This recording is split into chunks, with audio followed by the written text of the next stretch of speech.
Vijana power, vijana tibim, wazee jambo, wa mama hai. Hello viewers, and welcome to episode 3 of the Leaders of Tomorrow podcast. Today we sit down with Honorable Felix Kwach, a talented young leader and orator from Njiru ward. We started by asking him to introduce himself and what prompted him to vie for the MCA seat Njiru ward. My name is Felix Kwach. I'm a resident of Njiru ward, born in Obama, and went to school, grew up there. I have a political ambition of running as an MCA come 2027, that is in Njiru ward.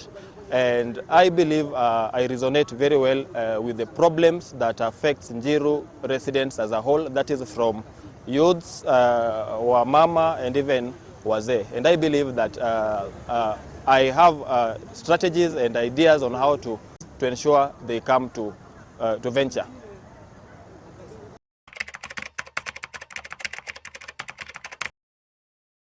I realized that leadership is wired in me. That is when I joined campus, Nairobi National Polytechnic, here in Nairobi.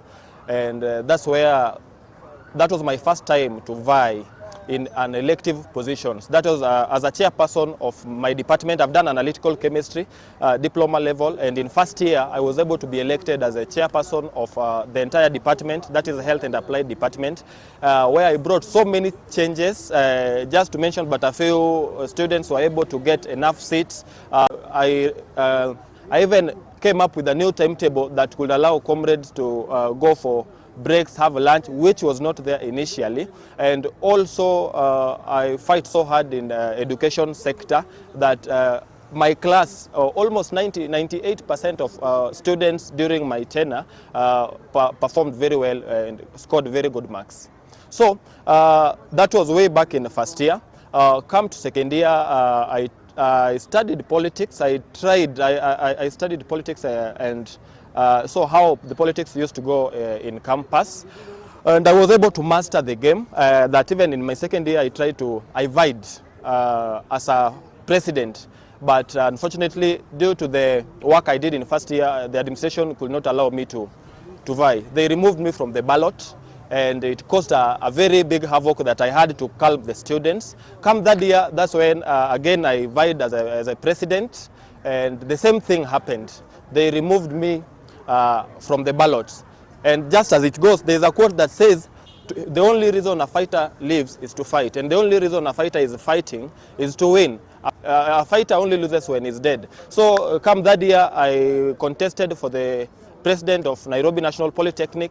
They did the same thing, removed me from the ballot, and I was able to mobilize students, and the school was called into a shutdown. And come the following day, I was in the ballot, managed to win with a very large number of votes. That is now when I realized that I'm a big name in this industry of politics, and not just by name but by example. That is in leadership styles. My leadership styles are impeccable and very unique, and I was able to perform as a president and brought so many changes in Nairobi. When I became president, Nairobi Technical was still a technical institute, but after my tenure we laid the foundation, and leaving that school in 2022, it actually automatically became a national polytechnic. So there are so many achievements, capitation to school fees. School fees is also a very big problem that was facing our school by then. I was able to mobilize students, and I was the bridge between the administration and the students, and I was able to convince the administration that the fee was high and the fee was reduced. The former students can testify that.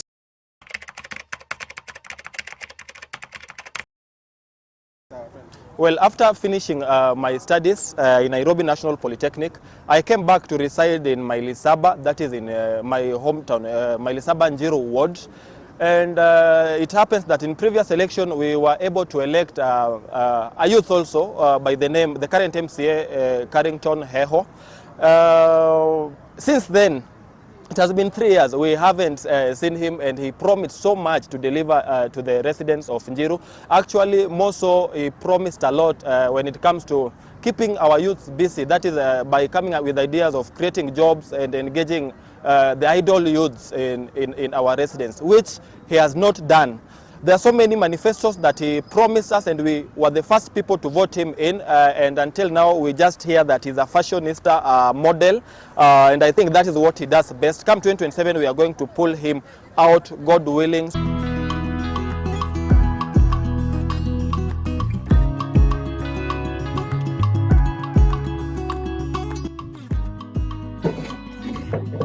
At Manifesto Watch, we have built a platform where voters can easily access the manifestos of all the aspirants in their respective counties.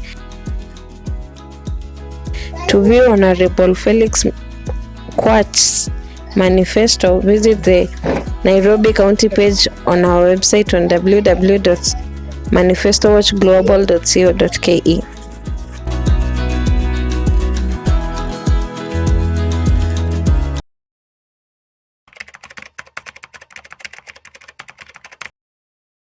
First of all, the residents of Njiru Ward, personally, I also as the residents, we are having problems with, first of all, insecurity. It is known all over that in Mailisaba, you cannot carry your smartphone and receive a call in a correct order. There are people, our youth, snatching phones, they are stealing such things, and we don't blame them. I think to tackle that, as a good leader, that's why I'm saying, as a good leader, you should come up with a way of engaging these youths. I cannot say that we are going to create jobs, but we are going to come up with ideas that are going to ensure that these youths are engaged. So as it goes that an idle mind is a devil workshop. So when we keep our youths busy with the things they can do, for example, sports, the youths in Njiru Ward are very athletic. So if we can give them good grounds where they could play football, and we finance them, that after playing they can get something to pay for their rents and even have food. Njiru Ward, there are several youths who are very athletic. That is in terms of boxing. I have friends who are boxers, but they lack funding that could help them to do what? To finance themselves or even pay their own bills. Again, a good leader like me will come up with an initiative of even coming up with a way of building a car wash and creating employment. If you build one car wash, you employ 5 youths. That you are keeping the youths busy. That is one. Another problem that we are facing currently is dumping sites. If you go to Mailisaba, go to Obama, we don't have decent places where this garbages can be placed well. So a good example, go to Mailisaba, just opposite that milk ATM. You could see it's full of, actually it's even blocking roads, and we are having an MCA coming from the place. So those are the things we have to sit with the top government, top leadership of Njiru Ward and Kasarani as a whole, to ensure that we have a proper dumping site so that our town, our ward remain clean. Another thing is that we don't have good healthcare services. And if there is, you can say not even an ordinary citizen or resident of Njiru Ward could do what? Could manage to pay the fee. It's very expensive. So given the position come 2027, I'm going to ensure that these healthcare places can be accessed by even an ordinary citizen, that is from Njiru Ward, that our mothers could give birth at an affordable prices, that even that young boy with no money can go and get treated without being asked for payment, because we have leaders and there is money in our ward. That is another thing. Again, we have poor roads.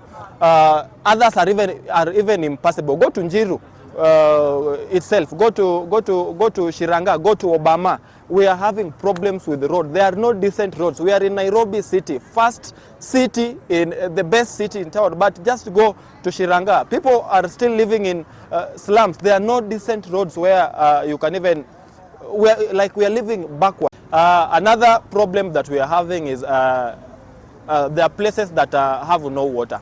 For example, come to Mailisaba. We can go without water for 2 weeks. We can go, there are places that don't have water completely, and we are in town. You see, water comes maybe once in a week, and again we don't have electricity. You find that this electricity, they come at once, then they disappear for even 2 weeks. And you know, the residents of Njiru, actually the occupants of Njiru ward, are very hardworking people. They have businesses. There are several businesses, and in the current world we are living in a digital world where electricity is 98% the key thing that should support businesses. Without electricity, businesses are going down. So given the opportunity, I will ensure that the above mentioned problems will be curbed and worked on to the fullest.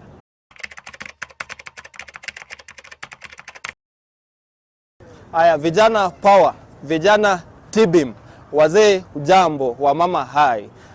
Kwa watu wa Njiru, maombi yangu kwa sahi ni ombi langu kubwa sana kwamba hii safari ambayo tumeanza, hii safari Mungu ako ndani yake. Na come 2027 naomba vijana, wakina mama wetu na wazee, tutoke wote, tusichoke, tutoke wote, tuchukue kura, tujiandikishe. Ikifika ile wakati, mupe kijana wenu ambaye atawachosha na maendeleo. Felix Odero, Kwach. Mbele iko sawa na Felix Kwach.